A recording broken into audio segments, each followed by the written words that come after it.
High বন্ধুরা, আমি নলিতা বলছি। বন্ধুরা, আজকের এই গল্পটি সম্পূর্ণ শুনলে তোমাদের ওটা আর স্থির থাকবে না। কথা দিচ্ছি, শেষে গিয়ে তোমাদের ওটা অনেক হালকা লাগবে। তো চলুন আসল গল্পে চলে যাই। বন্ধুরা, আজকের এই গল্পে আপনাদের স্বাগতম। আমি ঈশান। আমাদের পরিবারে ছিল মা, বাবা আর আমি। আগে আমাদের সাথে আমার দিদিও থাকতো, কিন্তু দিদির বিয়ের পর বাড়িতে আমরা তিনজনই থাকতাম। আমাদের আবাসনটি ছিল একটি ব্যস্ত এলাকায়। তবে পরে বিভিন্ন কারণে লোকসংখ্যা কমে যায়, যদিও করোনার সময় ছিল তখন। তাই অনেকেই বাড়ি থেকে কাজ করত, এজন্য অনেকে গ্রামে চলে যায়। তবে 2021 সালের পরে ধীরে ধীরে আমাদের সোসাইটি আবার চঞ্চল হয়ে ওঠে। বিভিন্ন উৎসব পুনরায় উদযাপন হতে শুরু করে। আমার মায়ের নাম ছিল মাধুরী। তিনি তার নামের মতোই সুন্দর এবং মুক্ত চিন্তার অধিকারী ছিলেন। মায়ের এক অসাধারণ গুণ ছিল, তিনি যে কোনো পরিস্থিতিতে সঠিক সুযোগের সদ্ব্যবহার করতে পারতেন। তার বুদ্ধি ও কথার ভঙ্গি ছিল অতুলনীয়। কিছুদিন আগেই একটি ঘটনা ঘটেছিল যা আমার জীবনে গভীর প্রভাব ফেলেছে। আমাদের সোসাইটিতে একটি বড় পার্টির পরিকল্পনা চলছিল। আমাদের সোসাইটিতে মোট 10টি বিল্ডিং ছিল, আর সবাই মিলে একসঙ্গে এই উৎসবটি উদযাপনের সিদ্ধান্ত নেওয়া হয়। উৎসবটি ছিল নতুন বছর উপলক্ষে। পার্টির দিন মা একটি উজ্জ্বল লাল রঙের শাড়ি আর স্টাইলিশ ব্লাউজ পরে বের হলেন। তাকে অসম্ভব সুন্দর দেখাচ্ছিল। করোনার সময় মায়ের জীবনযাত্রায় বড় পরিবর্তন আসে। তিনি তার শরীর ও স্বাস্থ্যের প্রতি বিশেষ মনোযোগ দিতে শুরু করেন। প্রতিদিন সকালে তিনি হালকা পোশাক পরে ঘরে বসে যোগব্যায়াম ও প্রাণায়াম করতেন। আমি মুগ্ধ হয়ে মাঝে মাঝে দূর থেকে লুকিয়ে মায়ের এই অনুশীলন দেখতাম। অনুশীলন এর সময় মাকে অনেক সুন্দর আর আকর্ষণীয় লাগত, যা আমার মনকে অনেক প্রভাবিত করত। পার্টির দিন মা ও আমি একসঙ্গে অনুষ্ঠানস্থলে পৌঁছাই। আমাদের সোসাইটির সবাই সেখানে আনন্দে মেতে উঠেছিল। মা ছিলেন খুবই প্রাণবন্ত ও হাসিখুশি। তিনি এই উৎসবের মূল আকর্ষণ হয়ে ওঠেন, কারণ মা সবার থেকে অনেক সুন্দর আর আকর্ষণীয় ছিল সেখানে। আর সাজগোজ করায় তাকে আরও সুন্দর লাগছিল। যতক্ষণ না লোকজন আসতে শুরু করল, পার্টির পরিবেশ ধীরে ধীরে আরও আকর্ষণীয় হয়ে উঠছিল। অন্য মহিলারাও দারুণভাবে সেজেগুজে এসেছিলেন। পুরো জায়গাটা আলো আর আনন্দে ভরে উঠেছিল। কিছুক্ষণ পর ডান্স প্রোগ্রাম শুরু হয়। সবাই একের পর এক মঞ্চে উঠে নাচতে শুরু করল। আমিও নিজের মতো করে পার্টির মাঝে ঢুকে পড়লাম। পার্টির এক কোণে গিয়ে আমি এক বোতল পানিও তুলে নিই। লুকিয়ে লুকিয়ে পান করতে থাকি। এদিকে নাচের মধ্যে একটা মেয়ের সঙ্গে আমার আলাপ হয়। তার নাম ছিল নেহা। তার হাসি আর কণ্ঠে যেন কিছু আলাদা আকর্ষণ ছিল। সে আমার কাছে এসে কথা বলল এবং এক পর্যায়ে আমাকে প্রস্তাব দেয়। নেহা আমাকে বলল, চলো আমার বাড়ি, আমি তোমার পাশে কিছু সময় থাকতে চাই। আমি তখন এমন অবস্থায় ছিলাম যেখানে আমার নিজের উপর নিয়ন্ত্রণ ছিল না। মন চাইছিল কোনো কিছু নতুন করার। আমরা ঠিক পার্টি ছেড়ে বেরিয়ে যাব, এমন সময় আমার মা সেখানে এসে পৌঁছালেন। মা বুঝতে পেরেছিলেন যে আমি কোথাও লুকিয়ে আছি, আর তিনি আমাকে খুঁজতে খুঁজতে ঠিক সেখানে চলে এলেন। মা আমাকে দেখতে পেয়ে থমকে গেলেন। তার চোখে উদ্বেগ আর কষ্টের ছাপ ছিল। তিনি আমার হাত ধরে বললেন, তুমি কি জানো তুমি কি করতে যাচ্ছ? এই পথে হেঁটো না, জীবনকে নিজের নিয়ন্ত্রণে রাখো। মায়ের কথাগুলো যেন আমার ভিতর গভীর ছাপ ফেলল। পার্টির এক কোণে যখন আমি লুকিয়ে পানীয় পান করছিলাম, তখন হঠাৎ মায়ের গলা শুনতে পেলাম। মা আমাকে খুঁজে পেয়ে ডাক দিলেন। আমি হতবাক হয়ে গেলাম, আর নেহা ভয় পেয়ে চুপচাপ সেখান থেকে চলে গেল। আমি মায়ের দিকে এগিয়ে গেলাম। মা আমাকে দেখে বললেন, এটা কি তোমার পার্টি করার স্টাইল? আমি কিছু বলার আগে মা আমার মুখের দিকে তাকিয়ে বললেন, তুমি কি পান করেছ? তোমার মুখ থেকে তো পানীয়ের গন্ধ আসছে। লজ্জা করে না তোমার? আমি মাকে বোঝানোর চেষ্টা করলাম। বললাম, মা, এটাই আমার প্রথমবার। বছরের এই দিনটা একটু আনন্দ করতে চেয়েছিলাম। মা আমার কথা শুনে শান্ত স্বরে বললেন, আনন্দ করো, কিন্তু এমন গোপনে নয়। যদি কেউ দেখে ফেলে বা জানতে পারে, তবে তোমার বাবার মান সম্মান কি হবে? নিজের কাজের জন্য পরিবারের মানমর্যাদা নষ্ট করো না। আমি প্রতিশ্রুতি দিলাম, মা, আমি আর কখনো এমন করব না। সবকিছু তোমাকে জানিয়ে করব। মা আমার দিকে তাকিয়ে বললেন, সত্যি বলতে, সমস্যা আনন্দে নয়, সমস্যা তখন হয় যখন তুমি লুকিয়ে কিছু করো। যা করছো তা সঠিক পথে করো।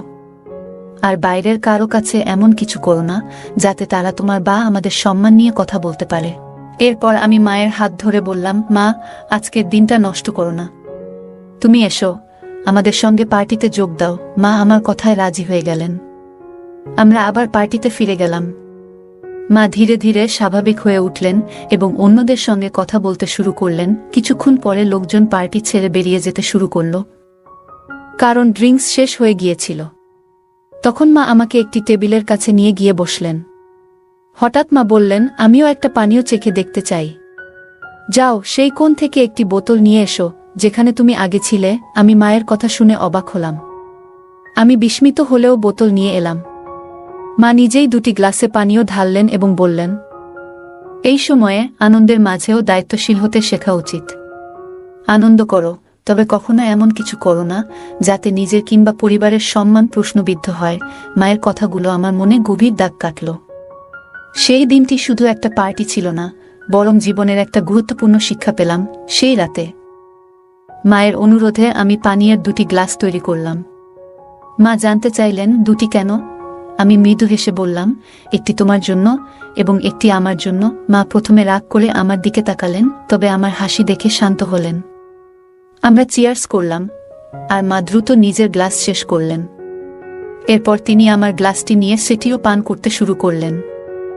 আমি অবাক হয়ে তাকিয়ে রইলাম। দুটি চুমুক পর আমি মায়ের হাত থেকে গ্লাসটি নিলাম এবং বললাম, আমি আরেকটি নিয়ে আসি। মা হেসে বললেন, তাহলে তাড়াতাড়ি যাও। আমি আরেকটি ছোট বোতল নিয়ে এলাম। এবারও দুটি গ্লাস তৈরি করলাম, একটি মায়ের জন্য এবং একটি আমার জন্য। মজার ব্যাপার হলো, আমি তখনও আমার গ্লাস শেষ করিনি, কিন্তু মা ইতিমধ্যে নিজেরটি শেষ করে বোতল থেকেই পান করতে শুরু করলেন। মা পুরোপুরি মাতাল হয়ে গেলেন, আর আমি একদিকে হাসতে হাসতে তাদের সামলানোর চেষ্টা করছিলাম। এরপর আমি মাকে ধরে সোফায় বসালাম।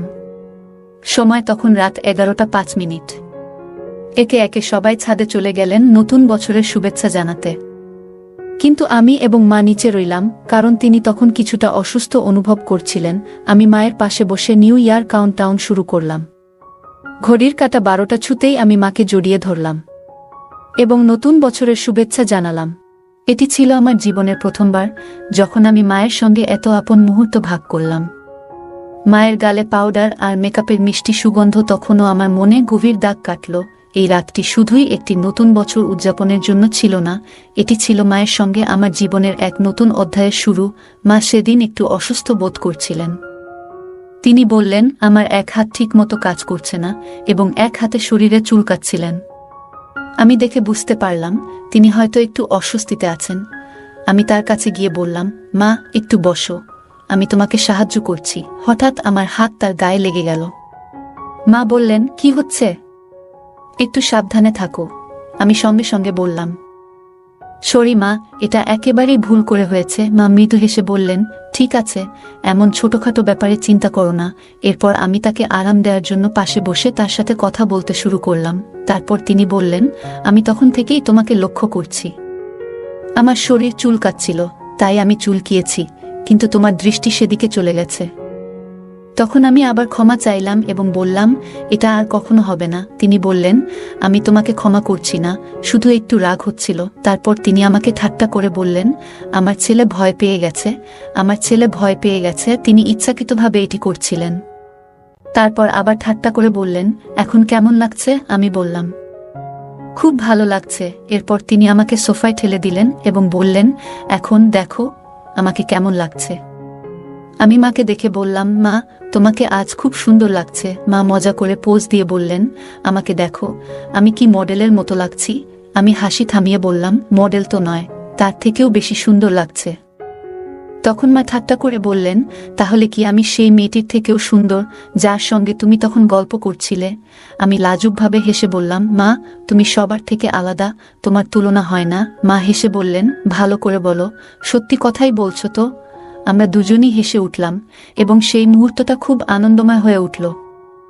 আমি মাকে বললাম, মা, তোমার তুলনা কারো সঙ্গেই করা যায় না। মা মজা করে বললেন, তাহলে বলো, সেখানে কি এত পছন্দ করেছিলে?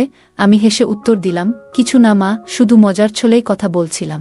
মা হাসি দিয়ে বললেন, সব ঠিক আছে। আজ রাতটা একটু ভিন্নভাবে শুরু করি, নতুন বছরের আনন্দে মেতে উঠি। তখন আমি মজার ছলে বললাম, তুমি কি প্রস্তুত? মা মজা করে বললেন, আর যদি প্রস্তুত না থাকি? আমরা দুজনেই হেসে উঠলাম এবং সেই মুহূর্তটা হাসি ঠাট্টায় ভরে গেল। রাতে মা বললেন, তুমি কি সত্যি আমাকে সারা রাত এভাবে ধরে রাখবে?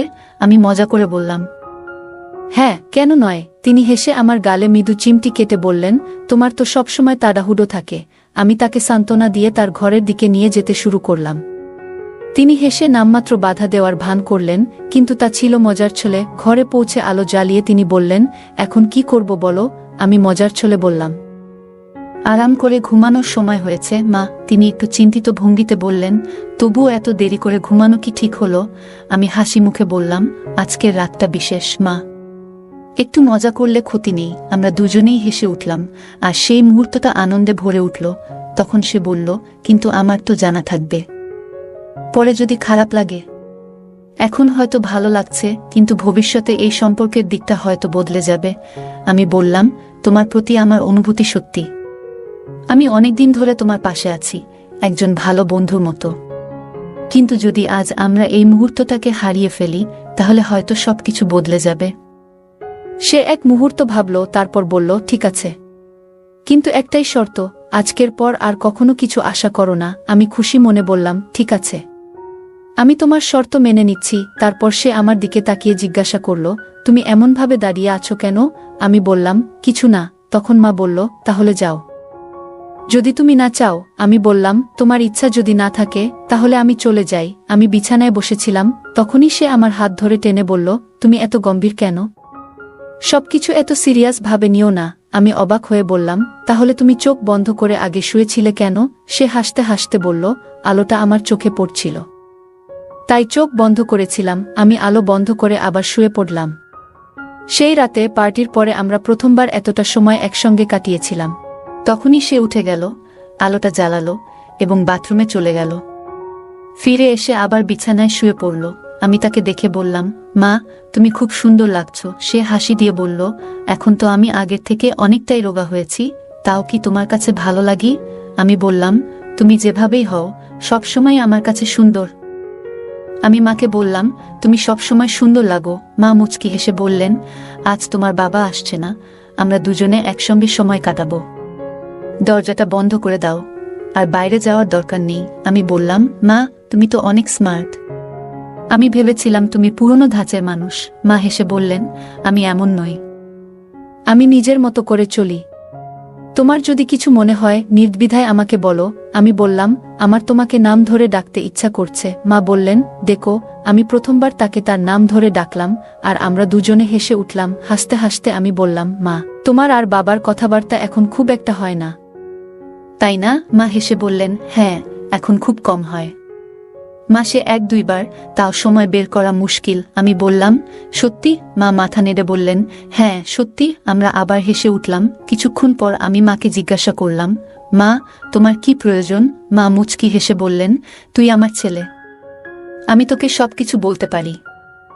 আমি বললাম, তাহলে আজকের রাত শুধু আমাদের জন্য। আমরা একে অপরের মুখোমুখি বসে গল্প করতে শুরু করলাম। মা আমাকে তার তারুণ্যের দিনগুলোর কথা বললেন, কিভাবে তিনি অনেক কঠিন সময় পার করেছেন এবং সবকিছু সামলেছেন। আমি তার কথা শুনলাম এবং আমার মনের কথাগুলোও তাকে জানালাম। আমি মাকে এমন কিছু কথা বললাম যা আগে কখনো কাউকে বলিনি। মা গভীরভাবে আমার কথা শুনলেন এবং তারপর বললেন, তুই জানিস আমি তোর জন্য কত গর্বিত। তুই সবসময় আমার পাশে থেকেছিস। আজ আমরা শুধু একে অপরের সাথে সময় কাটাবো। আমি মাকে জড়িয়ে ধরে বললাম, মা, তুমি পৃথিবীর সেরা। তারপর আমরা দুজনে একসাথে বসে গল্প করলাম, পুরনো দিনের কথা স্মরণ করলাম, একসঙ্গে হাসলাম আর মন খুলে কথা বললাম। কিছুক্ষণ পরে মা বললেন, এবার চল, ঘুমানোর সময় হয়ে গেছে। আমি মাকে বিছানায় শুইয়ে দিলাম এবং পাশে গিয়ে শুয়ে পড়লাম। আমরা দুজনে চোখ বন্ধ করলাম এবং একে অপরের সান্নিধ্যের উষ্ণতা অনুভব করলাম। সেই রাতের গভীর নিস্তব্ধতায় আমি অনুভব করলাম আমার জীবনে মায়ের গুরুত্ব ঠিক কতটা। সে সবসময় আমাকে কাছে রাখে, যেন আমি তার জীবনের একটি গুরুত্বপূর্ণ অংশ। আমি জানি তার জন্য আমি ঠিক কি, কিন্তু মাঝে মাঝে আরও ভালোভাবে বুঝতে চাই। পরের দিন সকালে যখন আমার ঘুম ভাঙল, আমি দেখলাম মা এখনো গভীর ঘুমে। তার মুখে এক ধরনের প্রশান্তি ছিল, যা দেখলে যে কারোর মন শান্ত হয়ে যাবে। আমি ধীরে ধীরে উঠে বিছানার চাদর ঠিক করে দিলাম, যেন সে আরাম করে ঘুমাতে পারে। রান্নাঘরে গিয়ে আমি তার জন্য চা বানাতে শুরু করলাম। চায়ের কাপের ভাপ উঠছিল, আর তার সাথে আমার মনে হচ্ছিল আজকের দিনটা তার জন্য একটু বিশেষ করে তুলি। যখন সে ঘুম থেকে জাগল, আমি চা নিয়ে তার ঘরে ঢুকলাম। মৃদু হাসি দিয়ে বললাম, গুড মর্নিং মা, চা নিয়ে এসেছি তোমার জন্য। মা একটু অবাক হয়েও আনন্দিত হলেন। তিনি হাসি মুখে বললেন, গুড মর্নিং আমার লক্ষ্মী ছেলে, তুমি এভাবে আমার জন্য চা বানিয়েছ? এটা তো চমৎকার শুরু। আমরা একসঙ্গে বসে চা খেলাম। সেই দিন থেকেই আমাদের সম্পর্ক আরও গভীর হতে শুরু করল। আমরা প্রতিদিন একে অপরের সঙ্গে আরও বেশি সময় কাটানোর চেষ্টা করতাম। ছোট ছোট বিষয় থেকে শুরু করে বড় চিন্তাভাবনা, সবকিছু আমরা একে অপরের সঙ্গে ভাগ করে নিতে লাগলাম। সেই রাত, যে রাতে আমরা একসঙ্গে এতটা সময় কাটিয়েছিলাম, আমাদের জীবনে এক নতুন অধ্যায়ের সূচনা করল। আমরা দুজনেই একে অপরকে আরও ভালোভাবে জানতে এবং বুঝতে পারলাম। সেই মুহূর্তগুলো আমাদের সম্পর্ককে আরও দৃঢ় করে তুলল। তো বন্ধুরা, এটাই ছিল আজকের ছোট্ট গল্প। এমন আরও গল্প শুনতে চাইলে কমেন্টে জানাও। গল্পটি আপনাদের কেমন লাগলো কমেন্ট করে জানাতে ভুলবেন না। আর যদি গল্পটি ভালো লেগে থাকে তাহলে অবশ্যই লাইক করুন এবং আপনার বন্ধুদের সঙ্গে শেয়ার করুন। এমন আরও আকর্ষণীয় গল্পের জন্য আমাদের চ্যানেলটি সাবস্ক্রাইব করুন এবং বেল আইকনটি ক্লিক করতে ভুলবেন না, যাতে আমাদের কোনো গল্প মিস না হয়। ধন্যবাদ।